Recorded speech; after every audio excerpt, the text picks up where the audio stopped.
के लिए रुक कर लेते हैं। हमारे साथ सहयोगी मनीष शर्मा जुड़ गए हैं। मनीष, एनडीए ने सरकार बनाने का दावा पेश कर दिया है, घटक दल की तरफ से समर्थन पत्र भी सौंप दिया गया है।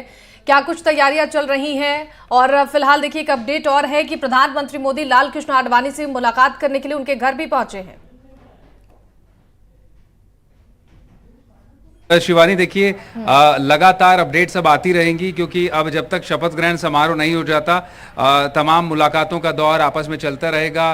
और एक तरह से कहें कि आमंत्रण का दौर भी अब शुरू हो चुका है स्थानीय स्तर पर। दिल्ली में बड़े नेताओं के साथ, जिस तरह से आपने अभी बताया, लाल कृष्ण आडवाणी से आशीर्वाद लेने पहुंचेंगे और मुरली मनोहर जोशी के पास भी जा सकते हैं प्रधानमंत्री मोदी आशीर्वाद लेने को लेकर। इस बीच बड़ी खबर अब ये भी है कि जो बाकी नेता हैं बीजेपी के, वो यहीं बड़े नेता यहीं कैंप करके रहेंगे और आज भी संभवतः उनका यहीं रुकने का कार्यक्रम है। और बीजेपी की अलग से भी कोई बैठक या फिर किसी तरह की एक मंत्रणा हो सकती है, क्योंकि जानकारी हमें भी मिल रही है कि जो खुद बीजेपी के सीएम भजनलाल शर्मा है राजस्थान से, वो आज रात दिल्ली में ही रुक सकते हैं। बिल्कुल मनीष, देखिए यहाँ पर पहुंचे हुए हैं खुद सीएम भजनलाल शर्मा और उनकी मुलाकात जेपी नड्डा से भी होने वाली है। 11 सीटों पर जो हार हुई है राजस्थान में भारतीय जनता पार्टी की, उसको लेकर रिपोर्ट जो तैयार की गई है, क्या उस पर आज चर्चा हो सकती है जेपी नड्डा के साथ? क्या अपडेट इसको लेकर है?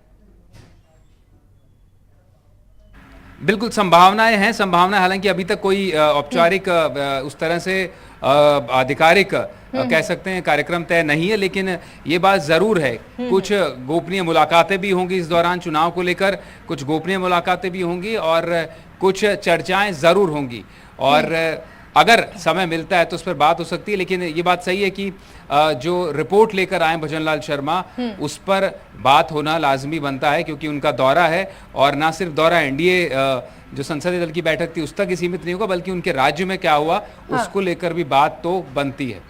बिल्कुल मनीष, देखिए वसुंधरा राजे भी पहुंची थी आज, उनको भी हमने तस्वीरों में देखा। और राजस्थान के मुख्यमंत्री भी यहाँ पर पहुंचे हुए, जीते हुए सांसद भी इस वक्त दिल्ली में मौजूद हैं।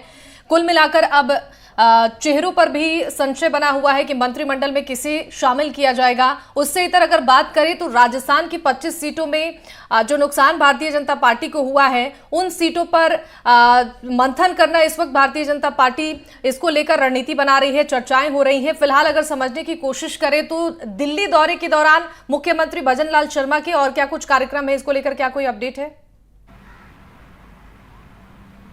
अभी कोई औपचारिक अपडेट नहीं, जैसा मैंने आपको पहले ही बताया शिवानी, कोई आधिकारिक कार्यक्रम अभी तक तय नहीं है। लेकिन ये बहुत ज्यादा हद तक संभावना है कि वो वापस आज दिल्ली में रुक सकते हैं। वो जोधपुर हाउस में ठहरे हुए हैं, वो वहाँ वापस से उनका रुकने का कार्यक्रम हो सकता है। हाँ, ये हो सकता है कि देर शाम और देर रात किसी तरह की जिस तरह से नड्डा से मुलाकात की खबरें हैं वो हो सकता है, वो राजस्थान की रिपोर्ट सौंपने को लेकर हो, या फिर कल किसी तरह की संभावना हो सुबह मुलाकात को लेकर। अभी लेकिन फिलहाल कोई अपडेट नहीं है उनके औपचारिक कार्यक्रम को लेकर दिल्ली में। फिलहाल अभी वो पार्लियामेंट में ही मौजूद हैं, जहां पर जो सांसद हैं, तमाम सांसद वहां मौजूद हैं। उनका लंच का कार्यक्रम है, वो अभी भीतर ही मौजूद है। बिल्कुल, तो फिलहाल देखना होगा क्या कुछ कार्यक्रम यहाँ मुख्यमंत्री का होता है। लेकिन उससे पहले सरकार बनाने का दावा जो पेश कर दिया गया है और 9 जून को पीएम पद की शपथ भी ले सकते हैं नरेंद्र मोदी, इसको लेकर भी चर्चाएं चल रही हैं। राष्ट्रपति को मनीष समर्थन पत्र सौंप दिया गया है, सभी दलों का समर्थन मिल चुका है। जिस तरीके से प्रधानमंत्री ने अपने संबोधन में जिक्र भी किया है कि ये पार्टी ना कभी हारी है ना हारेगी, विपक्ष पर भी उन्होंने जमकर निशाना साधा है। बिल्कुल, जो उनका 1 घंटे से ज़्यादा समय का भाषण था उसमें काफ़ी ज़्यादा उन्होंने निशाना विपक्ष पर साधा। कांग्रेस को उन्होंने घेरा, उन्होंने कहा कि तीसरी बार चुनाव था लेकिन कांग्रेस 100 का आंकड़ा पार नहीं कर पाई। और एनडीए की जो सॉलिडेरिटी है उनको भी उन्होंने इस भाषण में बखूबी बयां किया कि एनडीए पहले भी था और लगातार जिस तरह से खबरें थी कि एनडीए की मोदी के साथ में पहली सरकार होगी, उन्होंने बार बार किया कि चौथी सरकार होगी एनडीए की, जिसमें सभी घटक दल साथ रहे। नीतीश पुराने सहयोगी रहे हैं, टीडीपी से जो चंद्रबाबू नायडू हैं वो पुराने सहयोगी रहे हैं। तो उन्होंने इस बात को भी हाईलाइट किया कि उनका पुराना नाता है, बीजेपी का एनडीए के दोनों नेताओं से पुराना नाता है और किसी भी तरह की जो दिली दूरी नहीं है। और बार बार उन्होंने इस पर जोर दिया कि एनडीए की सरकार है, एक पूरा संदेश देने की कोशिश की अपने साथियों को। और बार बार उन्होंने एक शब्द का इस्तेमाल किया, साथियों। तो उन्होंने ये निश्चित रूप से पूरे एनडीए के गठबंधन को साधने के लिए इसमें ध्यान रखा कि सभी साथी हैं, सबको सरकार चलानी है, एक मजबूत सरकार चलानी है। हाँ। और उन्होंने काफी कॉन्फिडेंस के साथ अपनी बातें रखी। जो मोराल डाउन था, एक तरह से बहुमत का आंकड़ा बीजेपी नहीं छू पाई, उसके बाद उन्होंने मोराल बूस्ट करने की कोशिश की, बीजेपी के सांसदों की भी और तमाम बीजेपी के काडर की भी।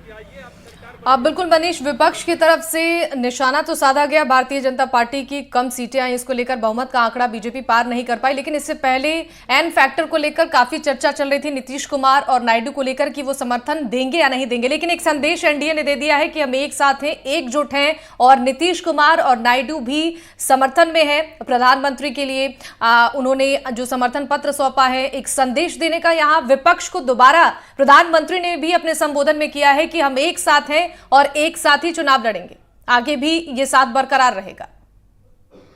बिल्कुल बिल्कुल बिल्कुल, ये साफ संदेश था कि हमको एकजुट रहकर सरकार बनानी है। एनडीए को बहुमत मिला है तो निश्चित रूप से एनडीए के तमाम बाकी दल भी सरकार में मौजूद रहेंगे और उनकी हिस्सेदारी भी, उस पर भी कोई अब सवाल या निशान बहुत रह नहीं गया है, क्योंकि अंदर खाने बात हुई होगी, जरूर हुई होगी। जिस तरह से 8 को शपथ ग्रहण था, फिर 9 को हुआ, तो मान मनोबल और आपस में जो पॉसिबिलिटीज हो सकती हैं सरकार में फिट इन करने को लेकर, उस पर चर्चा कहीं ना कहीं जरूर हुई होगी, जो मांगे रखी गई होंगी, और आपस में इसको लेकर एक तरह से कह सकते हैं कि डिस्कोर्स अभी भी हालांकि वो चलेगा, लेकिन मोटे मोटे तौर पर जो मांगे होंगी टीडीपी को लेकर के, चाहे वो स्पेशल स्टेटस बिहार को लेकर थी, जाति गणना बिहार राज करा चुका है, चंद्रबाबू नायडू भी विशेष पैकेज की मांग करते रहे पहले भी, तो वो जरूर मांगे कैटर इन की जा सकती है आर्थिक तौर पर। और अभी जोर यही रहा होगा कि पहले सरकार बनाते हैं, जो भी मांगे हैं उन पर प्राथमिकता से विचार किया जाएगा और आपके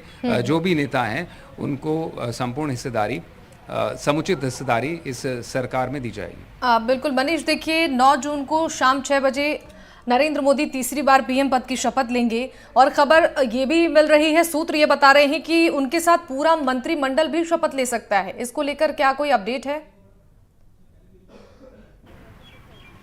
अभी कोई इस तरह की आधिकारिक पुष्टि तो अभी फिलहाल नहीं है शिवानी, लेकिन हाँ ये है कि जो मेजर पोर्टफोलियोज हैं उनमें निश्चित रूप से क्योंकि मोदी सरकार की, खासतौर पर प्रधानमंत्री जब 2 बार मोदी सरकार थी और प्राइम मिनिस्टर मोदी की उनकी शैली भी रही कि बहुत बड़ा कैबिनेट या फिर बहुत बड़ा मंत्रिमंडल नहीं रखते हैं। वो जो कोर कैबिनेट्स हैं, जो कोर बर्थ्स हैं और जो मिनिस्ट्रीज हैं, उनके साथ में वो काम चलाते हैं और वो परफॉर्मेंस बेस्ड काम करते हैं।